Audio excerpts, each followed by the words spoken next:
go. We're live. Thanks for joining me. Today is going to be the top 100 Dungeon Synth albums of June 2018. Just fucking kidding. 4 reviews for your brain. We're going to be listening to Evil Fucking Angel, Unholy Fight for Metal. This is going to be a little bit more lowbrow than some of the content on my channel, but this fucking rules.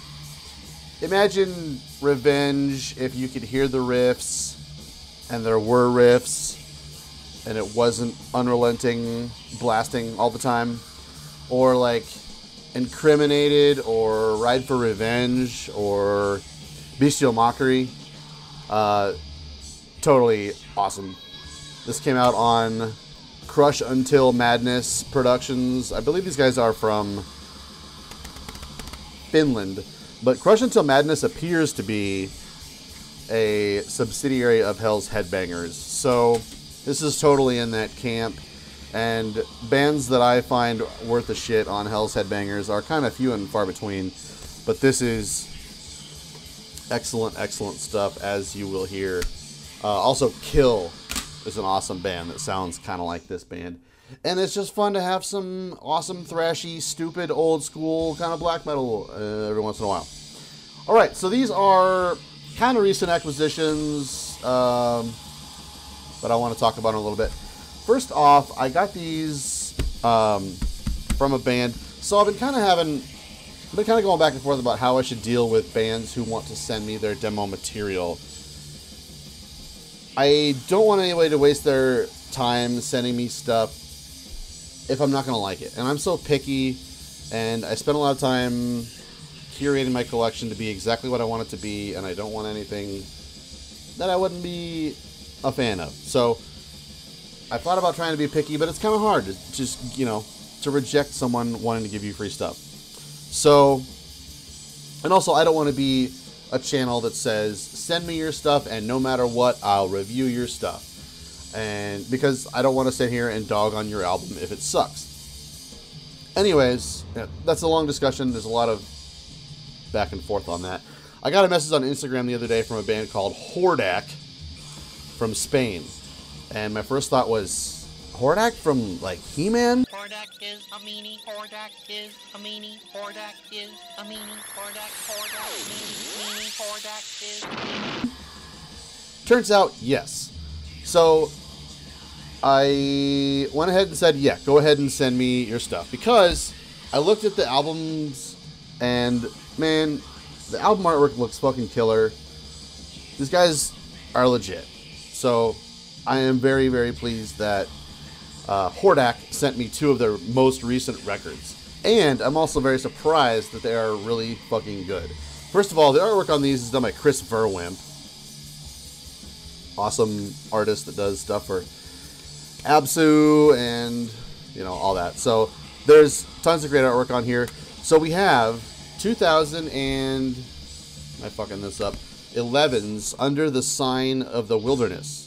Now these guys are from Spain, and they're not really my kind of thing. I don't really listen to bands like Moon Sorrow or like Encephalum or stuff like that, but they are really fucking good. Hordak is really fucking good. They sent me also their most recent record from 2016 called Padre. So I'm going to be listening to this stuff quite a bit lately. Like I said, not really my kind of thing, but it's really fucking good. Yeah, stuff like Moon Sorrow, Encephalum. I had another couple of comparisons to compare them to as well, but really good. If that's your kind of thing, check out Hordak from Spain. They are awesome, and if you're watching, thank you for the freebies. I really appreciate it. And yeah, if you are in a band and you want to send me your demos, if you actually honestly think I would like it, by all means, send me a message. I'm not going to promise to review your album in full. Some might not like it, or whatever. And I also just don't want my viewers to think that my opinion is up for grabs for people giving me free stuff. What have you. Anyway, so the next thing I got in, and I bought this back, I don't even remember. I bought this in Chicago. on my most recent trip to Chicago. This is Castevet with Mounds of Ash, a band that was kind of on my radar a couple of years ago because a lot of my friends are huge fans of Vedboen Zenda, as I am, and if they hear anything that sounds kind of like Vedboen Zenda, they normally kind of let me know this might be up your alley. So I checked out Castevet, and it was kind of good, and the Vedboen Zenda thing is not really relevant. There is some dissonant riffing going on here, and that's really the hallmark of what I love about Vedboen Zenda. Anyways, there's a lot of dissonant riffing and maybe some influence from that band in Castevet. However, I think it's more important to say that they do have their own identity. Apart from that, it's kind of it's all, again, kind of not like a lot of bands that I listen to. Stuff like Yellow Eyes or Krallis is kind of similar to Castevet. But this is really fucking good. Profound Lore, like I said, put this out. This is their debut. 2013 or something like this. This band broke up and became, I don't know, a couple other things. I think one of the guys is in Krallis, actually. They're from New York. So there's, I would also say maybe Pelican or Cave-In is probably bands that they listened to way back in the day and wound up getting into metal and wound up doing this. So I think those are some apt comparisons that might help you understand what Castevet is like. Anyways, though, they have this really wonderful knack for this sort of ebb and flow, building tension. The drummer is super talented, and the riffing is really diverse and interesting and well thought out. The songs are compelling. The vocals, they don't really do much for me. And that's the kind of thing with that kind of scene, that kind of post-hardcore, post-black metal kind of thing, is the vocals kind of turn me off. So yeah, usually I don't really spring for that kind of stuff, but this being as odd as it was, and being in a used bin, I decided to pick it up, and I'm pretty happy about it. Next, going way back to 1995, we have Gehenna. My lighting situation, guys, I don't know what to tell you. I don't know. Sometimes I'm happy with it, sometimes I hate it. I think this looks kind of good on camera, but this really sucks sitting here having this light shine on my face. Gehenna with their second spell, but their first full-length, Seen Through the Veils of Darkness. So I thought I was buying an original copy of this on Discogs. Boring semantics. Anyways, this is the 2016 reissue.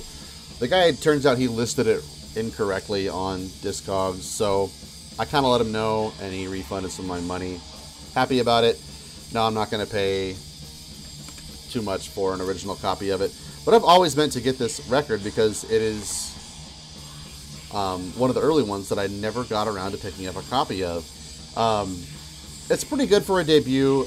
I still think that they were finding their footing and kind of setting themselves apart from being just another Emperor or something like that.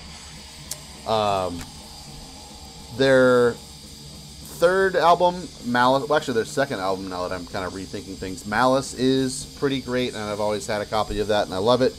And then their Admiron Black record fucking slays. I talk about that album kind of as often as I can. But yeah, I'm happy to pick this up. Their second, I don't know, it's called Second Spell, but it's their debut full length. First Spell was just an EP, 26 minutes, kind of long EP or whatever. So a lot of people kind of consider First Spell as their debut full length, but whatever. That is Gehenna, not the drunk Gehenna from Sverige. Last but not least, this fucking Evil Angel is so good. I don't know. Jotunspor with Glipnir's Schmieder. I don't have anything good to say about this record, dudes. And it's kind of crazy because so Kvitrafen, or the guy from Vordruna, I don't know, he's got a real name or whatever, but Vordruna sucks. So he was in Gorgoroth after he left or quit Dead Hedenska Folk. And I do kind of like the stuff that he did with Gorgoroth. But after the 1 or 2 albums that he did with them, he went off with, what is it, King of Hell? King. And he did this record. And I've heard a lot of good things about this record. And I finally got around to picking up a copy of it in Chicago. And I don't fucking get it. The drums are terribly boring. I think it's even a drum machine. The riffing is... I don't know. I don't really know what I think of really this era of Gorgoroth all that much.